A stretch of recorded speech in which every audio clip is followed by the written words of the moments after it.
क्या 1 महीने का नोटिस प्रॉपर्टी खाली करवाने से पहले देना ज़रूरी है? क्या 1 महीने का नोटिस देना लाज़मी होता है या नहीं? मुआहिदा ख़त्म होते ही क्या फ़ौरन खाली करवा सकते हैं? क्या मालिक बराह रास्त पुलिस के ज़रिए किराएदार को निकलवा सकता है? मालिक किन कानूनी वजूहात पर किराएदार से प्रॉपर्टी खाली करवा सकता है? आऊज़ु बिल्लाहि मिनश शैतानिर रजीम, बिस्मिल्लाहिर रहमानिर रहीम। अस्सलाम वालेकुम। मैं एडवोकेट अनीस अपने YouTube channel Mayo legal studio में हाजिर हूँ। कैसे हैं आप सब दोस्त? उम्मीद करता हूँ आप सब ठीक होंगे। अच्छा, आज मैं इस वीडियो में आपको बताऊंगा कि किन वजूहात पे जो मालिक मकान है वो किराएदार को इंटीमेशन दे सकता है, और जो किराएदार है उसके लिए कौन कौन से कानूनी रास्ते निकलते हैं जिन पे वो अपने आप को डिफेंड कर सकता है। ठीक है, तो इंशाल्लाह शुरू करते हैं। कुछ चीज़ें, यानी हर चीज़ उस पर अप्लाई नहीं होती किराएदार पे, तो कुछ चीज़ें हैं जिनको मैं बताऊंगा, तकरीबन 6 से 7 होंगी। यानी उसके अंदर ही रहते हुए कानून भी यही कहता है कि जो मालिक मकान है उसके अंदर रहते ही उसको इंटीमेशन दे सकता है या उसको खाली करने का कह सकता है। उसके अलावा कोई सॉलिड रीज़न होगी, वो हम एंड पर डिस्कस करेंगे। देन उसका तरीका भी मैं आपको बता दूंगा।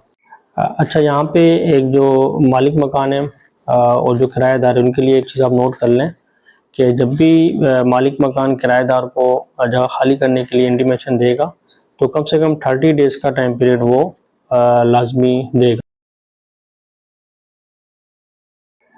अच्छा, सबसे पहले जिस पे हम बात करेंगे वो टेनेंसी पीरियड कहलाता है। यानी जो भी मालिक मकान होता है और जो किराएदार होता है, उनके दरमियान एक डील होती है कि 11 मंथ का एग्रीमेंट होगा, या 1 ईयर का होगा, या आप 2 ईयर्स का कर लें या 5 ईयर्स का कर लें। और तो उसका एक टाइम पीरियड होता है।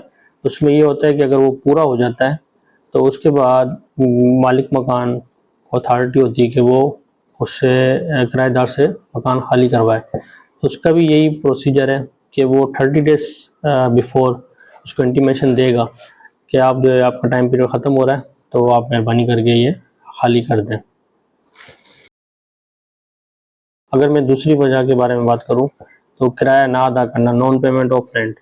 यानी कुछ किराएदार होते हैं, वो क्या करते हैं, कुछ अर्से के बाद रेंट देना बंद कर देते हैं। तो उसका भी तरीका यही है कि एक तो मालिक मकान के पास एडवांस पेमेंट होती है, एक तो वो भी सेफ साइड पे रहता है। लेकिन ये है कि उसके लिए भी वो 1 माह का इंटीमेशन उसे देगा कि आप रेंट नहीं दे रहे।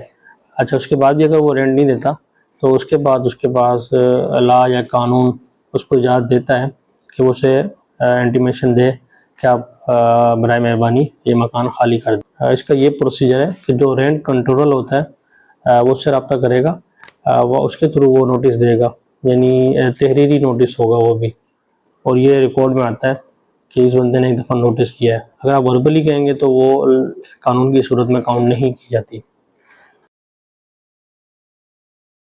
अच्छा, जो तीसरी चीज़ है उसके बारे में अगर मैं बात करूँ, तो वो होता है एग्रीमेंट की खिलाफ वर्जी।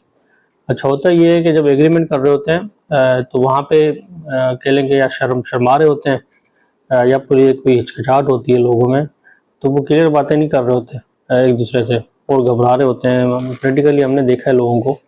तो मैं सबसे ये अर्ज करता चलूँ कि जो भी एग्रीमेंट है उसमें अगर आप उस डे पे थोड़े से पावर में रहेंगे, इन दोनों की बात करूँगा, तो ये कि और सब्र से काम लेंगे तो चीज़ें काफ़ी सेटल डाउन हो जाएंगी।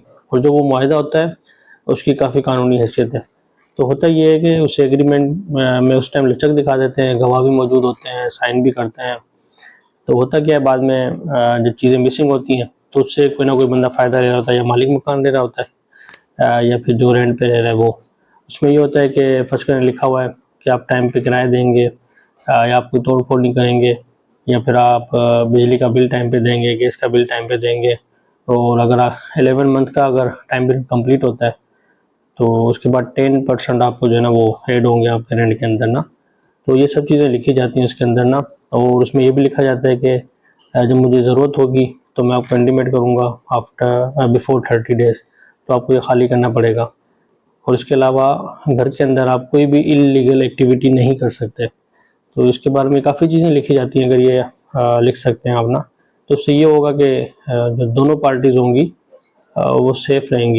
अच्छा, इसमें एक और चीज़ मैं ऐड करता चलूँ कि जो एग्रीमेंट के अंदर चीज़ें लिखी जाती हैं उसमें काफ़ी मालिक मकान ये चीज़ नहीं लिखवाते कि जो भी तोड़-फोड़ होगी या कोई भी नुकसान होगा मेरी प्रॉपर्टी को, तो उसके ज़िम्मेदार आप होंगे, यानी वो आप पे करेंगे।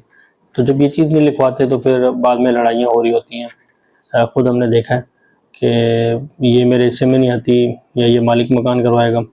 तो अच्छा ये है कि जब भी आप एग्रीमेंट करवाएँ तो क्लियर एंड बिल्कुल प्रिसाइज़ हो और ठीक लिखी हो, सारी शराइत जो है ना बिल्कुल साफ़ और बिल्कुल वाज़ेह लिखी हो, ताकि बाद में मसाइल ना आएँ। अच्छा, जो मैं चौथी अगर रीज़न की बात करूँ जिस पे मालिक मकान किराएदार को कह सकता है कि आप खाली करें, वो ये है कि वायलेशन हो रही होती है कि जो मालिक मकान की जगह होती है, उसमें ये होता है कि उसका किराएदार का हक बनता है कि वो उसको साफ़-सुथरा रखे, उसकी चीज़ों की केयर करें, फर्ज़ करें पाइप्स हो गए, वॉश बेसिन्स हो गए, किचन कैबिनेट्स हो गए, एक्स-वाई-ज़ेड जो भी चीज़ें हैं, ये उसकी प्राइवेट ज़िम्मेदारी है जो रेंट पे रह रहा है कि वो इन चीज़ों की केयर करे। जैसे दीवारों का पेंट हो गया और आपकी विंडोज़ हो गई, मिरर्स हो गए, तो इन सब चीज़ों की केयर करनी चाहिए।